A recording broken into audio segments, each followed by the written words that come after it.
نحمدہ و نصلی علی رسولہ الکریم اما بعد فاعوذ باللہ من الشیطان الرجیم بسم اللہ الرحمن الرحیم۔ ایک عورت کا واقعہ ہے کہ ایک عورت اپنے شوہر سے بہت تنگ ہو گئی، ان کے حالات بہت تنگ وہ اپنے شوہر کے تنگ حالات کی بنا پر ایک امیر آدمی کے گھر چلی گئی اور دروازہ کھٹکھٹایا تو اس امیر آدمی کا ایک نوکر باہر آیا اور اس سے پوچھا، کون ہو تم؟ یہاں کیوں آئی؟ کیا چاہتی ہو؟ عورت نے کہا، میں تمہارے مالک سے ملنا چاہتی ہوں۔ تو اس نوکر نے پوچھا، تم ہو کون؟ پہلے یہ تو بتاؤ۔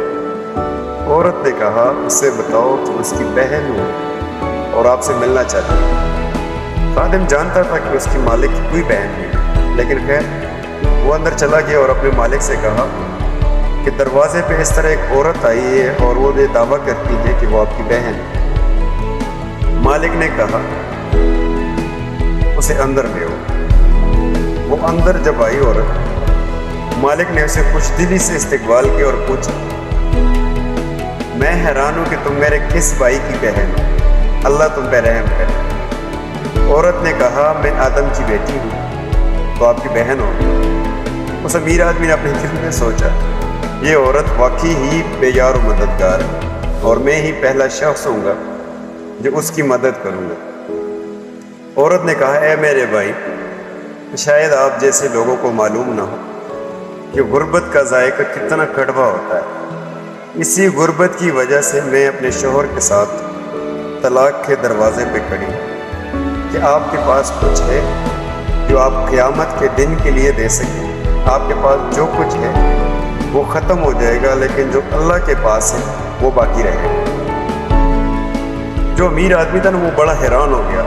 اس نے اس عورت کو کہا کہ مجھے دوبارہ سکھاؤ۔ اس عورت نے دوبارہ کہا، اے میرے بھائی، شاید آپ جیسے لوگوں کو معلوم نہ ہو کہ غربت کا ذائقہ کتنا کڑوا ہوتا ہے۔ اسی غربت کی وجہ سے میں اپنے شوہر کے ساتھ طلاق کے دروازے پہ کھڑی ہوں۔ کیا آپ کے پاس کچھ ہے جو آپ قیامت کے دن کے لیے دے سکیں؟ آپ کے پاس جو کچھ ہے وہ ختم ہو جائے گا، لیکن جو اللہ کے پاس ہے وہ باقی رہے گا۔ اس امیر آدمی نے پھر سے اصرار کیا کہ مجھے پھر سے کہو۔ عورت نے تیسری بار بھی وہی بات دہرائی۔ اس امیر آدمی نے دوبارہ کہا کہ مجھے پھر سے کہو۔ عورت نے کہا، مجھے نہیں لگتا کہ آپ نے مجھے سمجھا اور دوبارہ کہنے میرے لیے باعث ذلت ہے۔ میں نے کبھی اپنے اللہ کو کسی اور کے سامنے، اللہ نے مجھے کسی اور کے سامنے ذلیل نہیں کی۔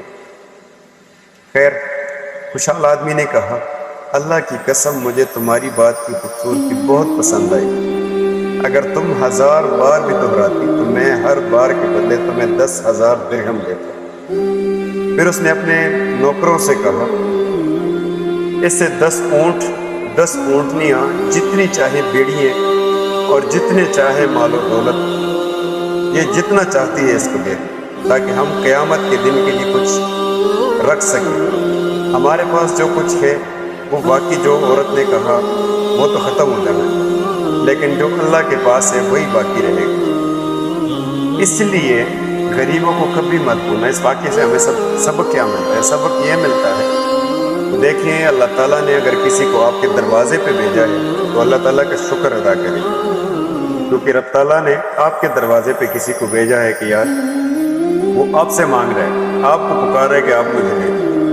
اللہ تعالیٰ نے آپ پہ یہ ایک احسان کیا ہے کہ آپ کو قیامت کے دن کے لیے آپ اپنے لیے کچھ رکھ سکتے ہیں، کسی کو راضی کر سکتے ہیں، اپنے رب کو راضی کر سکتے ہیں۔ اور اللہ تعالیٰ کا یہ بھی شکر ادا کرے کہ آپ کو مانگنے والا نہیں بنایا، آپ کو دینے والا بنایا۔ تو اللہ تعالیٰ نے اگر آپ کے پاس کسی کو بھیجا ہے تو جتنا آپ سے ہو سکے آپ اس کی مدد کریں، صرف اللہ کی رضا کی خاطر۔ یہ نہ سوچے کہ اس کے پاس کتنا ہے کتنا نہیں ہے، کیسا آدمی ہے کیسا نہیں ہے، وہ فیصلہ رب کرے گا۔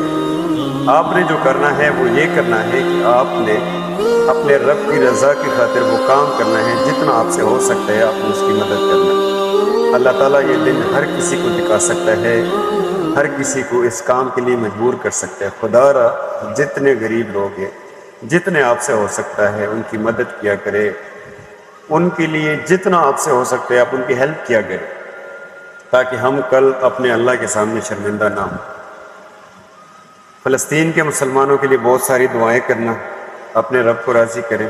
وآخر دعواہم ان الحمد للہ رب العالمین۔